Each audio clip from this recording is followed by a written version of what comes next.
Well, very, very good advice. I mean, at the end of the day, none of these books are guaranteed, and we don't know what's going to happen. But there is a book that is guaranteed, Oh. guaranteed to make us millionaires in the future, which is, of course, Black Panther #3, the 1 in 25 variant. First appearance of Tosin Aduye. Brian, I got to start with you here because you were the first person that put this one on my radar. This was a release of a new character that came out, and this book just went bananas. Being dubbed, the next Miles Morales, was already flirting with Miles Morales prices out the gate. What was your take on this one? And maybe you can kind of give us a little recap and where maybe you've talked about it now. And actually right there, it's a little bit small, but you guys can see now that we've got those CGC 9.8s, you can see the book selling at that kind of, $1,000 price point. So that's kind of where it sits right now, in case you guys were wondering. So for the price wise, the hike on the price wise and everything, I'm not going to talk about Tosin necessarily as a character, but for the price, I think there's a couple, obviously there's a multiple things going on this. There's a lot of nuance in this. We were doing a show live. I can't remember what show it was, but we were live on air. There was a copy of this that had got put up. It was getting ready to end, and we were watching it live, hit 350 raw the day after it came out. And it was one of the craziest things I've ever seen. Now 1 in 25s, yeah, you can't say 1 in 25 you're going to pay ratio at $25 anymore, because this is a $5 book probably.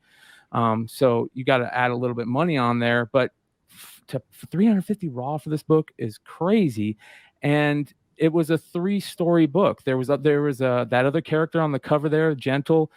I thought that was a cool character. Nobody was talking about that character. It was all about Tosin and was 100% the Miles stuff. You Right. look at the cover, it looks a lot like the Jurjevic 1 in 25, which at that time was hitting 10 grand for like a 9.2 or something like that. 5 figures for sure. Yeah.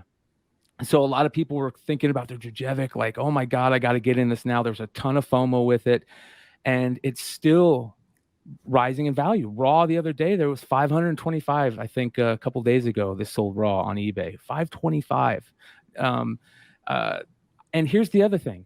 There's a ton of these out there. I've seen probably in the last 2 months, 5 people give this away live on a show. Just give it away. Mm-hmm. And wow, really? And you look at the other covers. The A cover is beautiful. Thank God that A cover is finally starting to get some love. But the cover that blows me away the most, that's not getting any love, is that Gary Frank cover. I think the Gary Frank cover is way better than the Torrin Clark cover. This is one of the craziest things I've seen in comics in a long time. Yeah. And look, by all accounts, this could one day be a 5-figure book. I mean, none of us can see the future, but like, it definitely seems like, wow, like people, they got faith in this thing. Newbie, do you have faith in this one?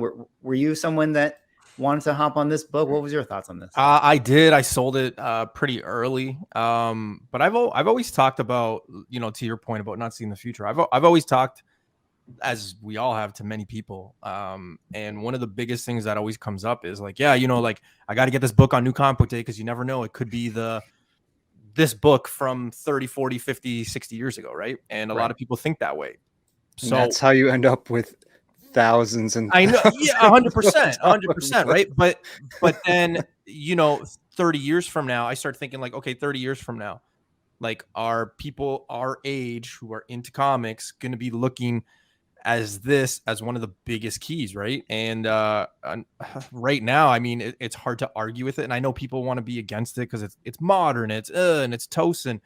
I don't know. I think my biggest thing with this one was the fact that Bleeding Cool made that article. It kind of just seemed like it was more of an inside trading thing to me, and that's what I didn't like. Like, if it happened naturally, 100%. Like, if you were to open this book up and read the story and thought, oh man, this Tosin guy, he could make a run, or he's like Miles, that's natural. But when you do something like that at that big of a name like Bleeding Cool to do that, I think that kind of pushed it more. And that's kind of my issue with the book. But right, I don't know, who's to say it's not worthy of $1,800. I mean, easily, if we go back and look at the last, 2 years on New Comic Book Day books that have come out, this is probably the biggest one. If you think about it, like dollar value, Yeah. It's probably the biggest one, if not the biggest one. So Yeah. you got to show it some love and you got to put it on that pedestal. Do you guys Yeah, and- remember when Saga came out and everybody was buying Image ones? They would just, I mean, in my shop, my local comic shop, people would just be like, just put every Image #1 in my box. And no those matter what, people it was the wasted Saga so much effect. money. And they wasted a ton of money. But you never know. Something could turn out to be like Saga. Something could turn out to be like, you know, Turok 1. Six Gun. Yeah, whatever.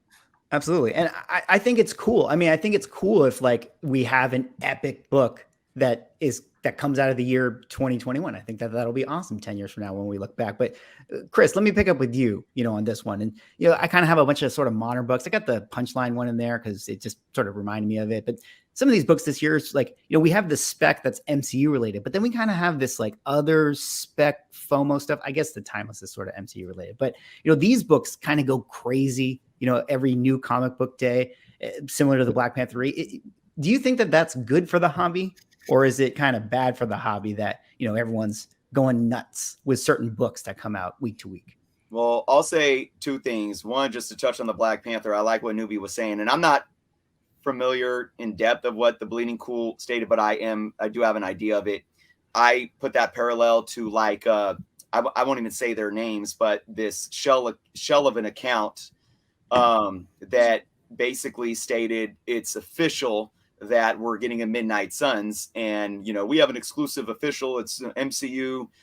There's too much of that out there. There's too much of people that, and especially for somebody like Bleeding Cool, who should be seen as a substantiated source, a credible source, to be almost negligent with the way that they're delivering information or sensationalizing information, or plain and simply stating false information. Clickbait, whatever you want to call it. I think that's why you had what you had with the Tosin book, regardless of what it's going to do in the future. I think that's point blank problematic. I saw some articles recently. I had to block them from my Google feed. Google just started throwing them up there. Oh yeah. And it was when they weren't putting out the Thor trailer.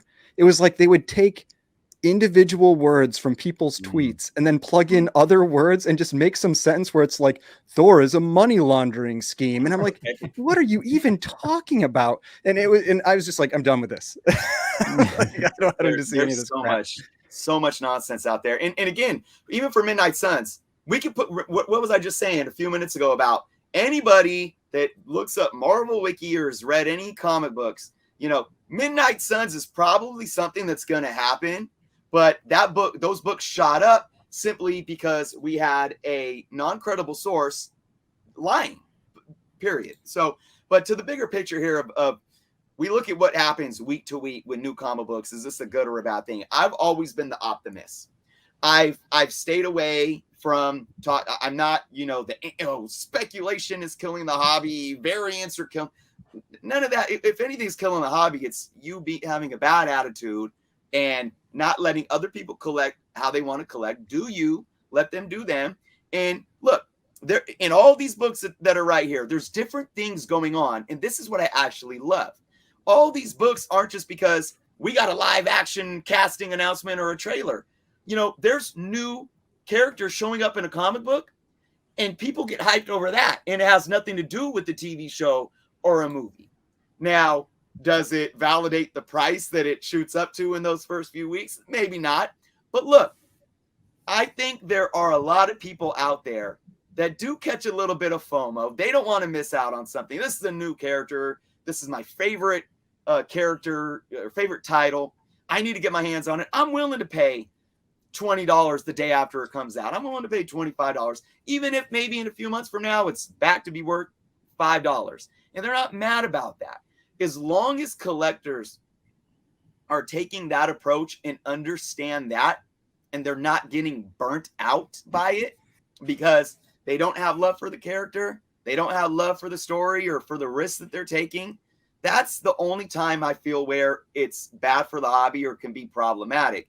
And I've talked about my concerns with FOMO because it becomes this fight or flight, endorphin seeking approach of I need it, which goes beyond comic books, and it goes to this real cultural sickness that I think that we have, not just in America or the US, but it's really worldwide. So we have to be very careful on a psychological level. But at the end of the day, if we're getting hyped over new books, it's bringing in money to the publishers. It's bringing in money to the LCSs. It's bringing in money to people that want to flip books and maybe take that money that they make and go invest in the secondary market on some Bronze Age or some blue chip keys, because that puts more money into that avenue of the hobby. So at the end of the day, as long as we're regulated, all of this is really good for every aspect of the hobby. And I think it needs to be self-regulation too, just as much as anything on the outside. It's so important for the comic book industry not to forget the past and what happened in the 90s, and because it can very easily happen. And I agree with Chris that any sales for new books are good sales, in my opinion. Comic sales are good no matter what. Is it justified? I don't know for that price, but hey, sell your comics, especially if you're making money off of them, and you know, they're paying a bill or they're having you get to another level of getting a grail. It's even better. Right. Yeah. I mean, it doesn't matter to me what someone else wants to buy or sell. I mean, I know I'm not going to buy that first Tosin. I will spend $1,800 or $1,500 happily on something else, but it doesn't hurt me if someone else wants to do that. I mean, yeah, I think there's way too much out there where people, like, it's, you know, I think it often gets talked about where you've got like the gatekeepers, you know, people that think you have to collect this way or you're doing it wrong, and they get very angry about it. Right. And you know, and it's just like, just let people do what they want with their money. You know, it's like it's their money, they can spend it however they want. You don't need to tell them what they have to do.